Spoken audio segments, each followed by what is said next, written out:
Hello, now we're on the third out of 8 of the practice guidelines. In this one, we're going to talk about out-of-state, out-of-country travel, and normalcy laws. So one of the questions we always get is, can I take these kids on vacation with us, especially if that vacation involves going out of state, going to Mount Rushmore or Disneyland or to see relatives in Arizona? And the answer is yes, with permission. So DCFS is supportive of the foster families taking the children with them because that's part of being a part of that family that they're currently living in. And so you just need to get permission from DCFS, and they will get permission from DHS, which is kind of their parent agency. So let the caseworker know as soon as you can that you're planning on traveling out of state, and then they will help you get all those permissions in place. So you don't really have to get the permissions, the caseworker gets those, but you want to make sure all those permissions are in place. So get involved with the caseworker get the caseworker involved as soon as possible, and they will handle all the paperwork and make sure that the biological parents knows that the kids are going to be out of state. Now, it's possible that your vacation may interfere with visitation, and so be sensitive to that, whether you can plan around visitation or make sure that you are accommodating maybe extra visitation, as DCFS may ask you to do if that child's going to miss any because of that travel. And then you want to make sure that I would just take the whole home-to-home binder with you. So the out-of-home binder we referenced earlier, in there is a medical section. You'll have the Medicaid card in there. You'll have previous medical history, a medical health history report. I would just take that with you because then you're going to have all the information you need. Certainly take any medications that you need to maintain the child's care while you're out of state. And then if worst case scenario, you need to have some kind of medical care for the child while you're out of state. Now, if it's, maybe the child is feeling, maybe they're showing some signs of the flu. And so you think, I got to get him in. I got to figure out where to take him and get him in tomorrow. And so you can get the caseworker and the healthcare team nurse involved in that situation. But maybe it's the middle of the night and the child's quite ill, or, they got a really bad cut on their foot while they were swimming and that has to have stitches. Obviously, you're just going to get the kid in and get the medical care taken care of, and then the caseworker and the nurse will help you arrange anything after the fact that needs to be done. And it'd only be an emergency that you would do that on your own, unless in any other case the caseworker and the nurse would be involved in that.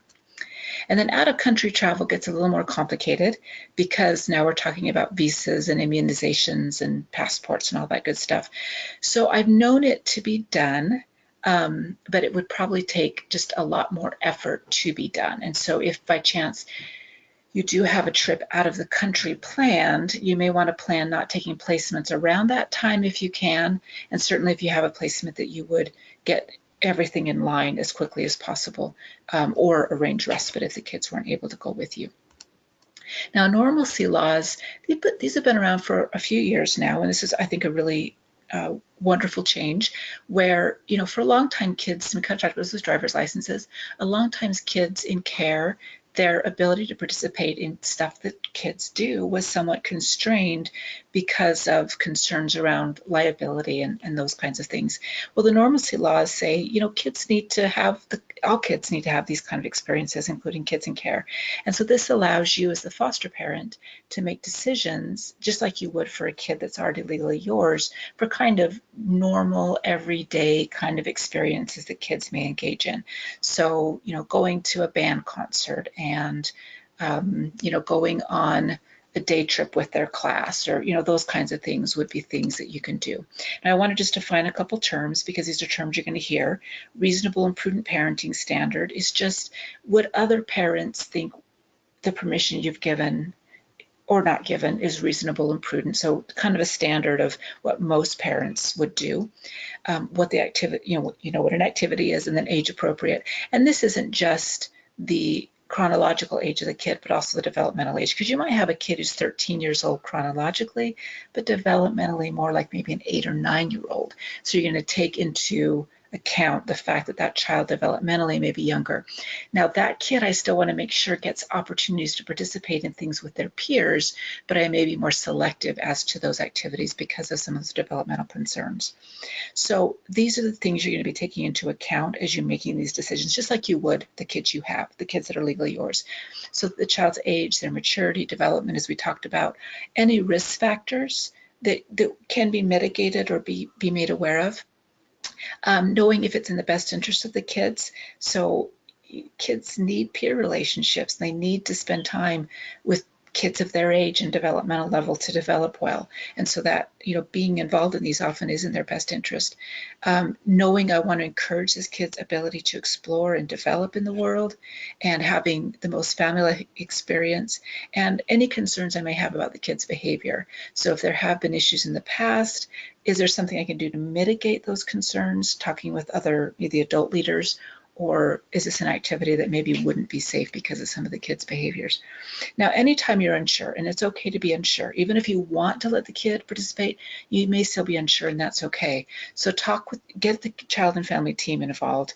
You don't have to be the bad guy on your own. Get caseworkers involved, therapists involved, other people involved that can help back you up or maybe give you some other insight.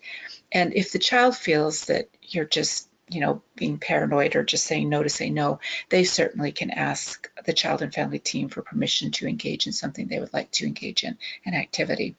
And then letting the caseworker know if it's an activity where the child would be overnight, like scout camp or a Girl Scout camp or something like that. If they're going to be overnight, you'd want to make sure the caseworker knows that. And that's not considered respite. So if the child's gone for a couple of nights on a weekend, that's not respite. That doesn't count against your respite days. And you don't have to get permission on every single thing. Just the normal stuff like hiking and biking and going to the pool, those are just things you would engage in, and you're just going to be able to do those things as part of a family. Now, things that we would consider non-routine, where bodily injury or death could occur, you're definitely going to want to make sure the caseworker is involved in these permissions. So you're going to Little Sahara to do off-roading, definitely get the caseworker involved. You're going to go water skiing, you're going to go horseback riding, you're going to go snowboarding for the day, all of which are pretty typical activities, but potentially dangerous. You want to let the caseworker know. And then there are safety precautions, both required by law when children are engaged, such as if they're going to be driving an ATV or boating or using a firearm of any kind. And so you want to make sure you're observing all of those. And you also want to make sure you're just taking good precautions, like skiing. They're going to wear helmets. It's not as much fun, but it's so much safer to wear helmets, whether skiing and snowboarding. And then funding. If there's costs involved, once again, snowboarding can be very expensive, or they're going to be on the school's baseball team and there's costs involved with that. You can ask the caseworker to help offset those costs. The caseworker will usually direct you to our Utah Foster Care's Wishing Well Fund. We have money available through the community that we can help to offset the cost of some of these. Usually it doesn't cover all of it, but it can help. And then if there's any special needs funds available, or other personal needs funds. And if the child's over 14, there might be some monies through transition to adult living that can help to also pay for these things. So we don't want cost to be prohibitive. If that's the only concern, we want to find a way to help a family out there. So that's the end of this one. And next up, we're going to talk about emergency situations, allegations, and safe to sleep. Thanks so much.